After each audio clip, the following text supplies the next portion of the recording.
Monsieur Alongo, bonjour. Bonjour, monsieur Cheikh Fita. Vous êtes le président du MIRGEC, mouvement pour la reconnaissance du génocide congolais. Mais on vient de célébrer le 20e anniversaire du génocide rwandais. À quand donc la commémoration du génocide congolais? Bien, merci beaucoup monsieur Cheikh Fita pour la parole.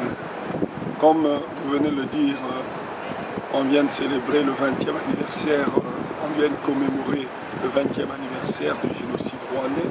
À quand la commémoration du génocide congolais? Parce que je me bats pour cela. Et comme vous le savez, nous avons beaucoup de respect et beaucoup de considération. Nous avons de la compassion vis-à-vis des familles des Rwandais qui ont disparu à l'issue du génocide rwandais. Il y a eu entre 800 000 à 1 million de Rwandais Tutsis qui ont été tués. Mais seulement, nous pensons que, et c'est tout le monde qui le sait, il n'y a pas eu que les Tutsis rwandais qui étaient morts, qui étaient tués à l'issue de ces génocides. Il y a beaucoup de Hutus qui étaient morts, qui étaient aussi tués à Tingi-Tingi, au port fluvial de Mbandaka. Et aussi, quelque part, chez nous, non loin du Rwanda, nous avons déjà perdu plus de 8 millions de morts. C'est ainsi que nous demandons à la communauté internationale, à l'ONU, à la France particulièrement et à tous les États qui se disent amis de la démocratie et respectueux des droits et libertés fondamentaux, respectueux de la valeur humaine. Nous demandons à tous ces États de respecter et de reconnaître le génocide congolais, de reconnaître qu'il y a eu un génocide qui a été commis et qui est en train de se commettre aujourd'hui en République démocratique du Congo. Et ce que nous devons aussi dire, c'est quoi? C'est que c'est bien beau de célébrer, de commémorer le génocide, le 20e anniversaire du génocide rwandais, mais nous devons savoir, et que tout le monde doit le savoir, qu'il y a eu un double génocide qui a été commis au Rwanda. Il y a le génocide de Tutsis, les Tutsis qui ont été tués, massacrés, et nous avons beaucoup de compassion et de respect vis-à-vis des morts, de ces morts Tutsis. Et aussi, on doit aussi avoir beaucoup de compassion, beaucoup de respect vis-à-vis des victimes Hutus qui étaient massacrées par Paul Kagame précisément et ses troupes. Nous n'oublions pas que l'élément déclencheur du génocide rwandais, c'était l'abattage de l'avion du président Juvenal Habyarimana. C'est ça même l'élément déclencheur. Et si vous pouvez lire Pierre Péan, vous lisez Charles Onana et vous lisez Honoré Mbanda, ils ont tous abordé cette question. Mais que les gens aujourd'hui sachent que le génocide rwandais ne sera mieux célébré que quand on va reconnaître le génocide Hutu, des Hutus rwandais aussi, parce qu'ils ont été massacrés à Tingi-Tingi, à Mbandaka et un peu partout.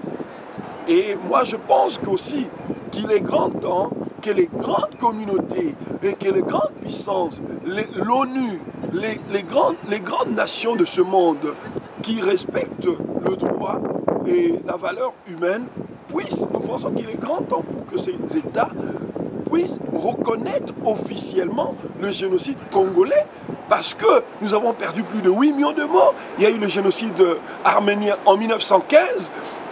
Le premier génocide à être reconnu, c'est la Shoah, avec les Juifs pendant la guerre entre 1945 et 1946. Et enfin, nous avons le génocide rwandais Tutsi.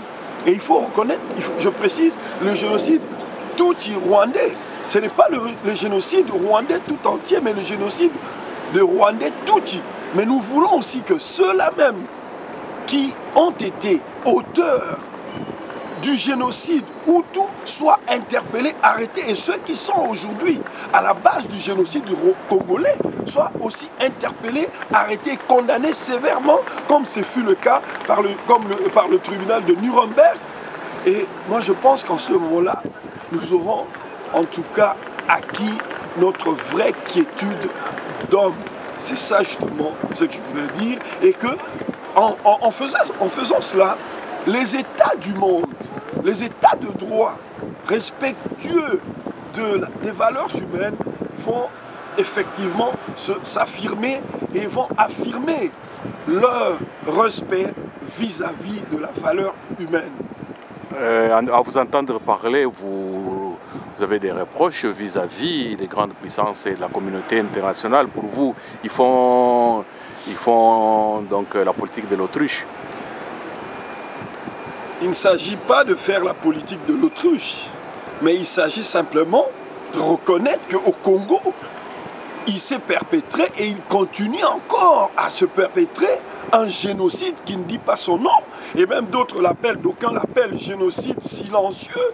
Mais nous avons perdu plus de 8 millions de Congolais morts des conséquences directes ou indirectes de différentes guerres qui nous ont été imposées. Mais comment les grandes puissances ou les États, les grandes nations, il ne faut même pas convaincre ces gens, puisque ça défile sous leurs yeux. Et tout le monde le voit. Je ne vois pas pourquoi. Ce ne sont pas des reproches, mais c'est une réalité que je ne fais que mettre en évidence. Ok, merci bien, monsieur Alongo.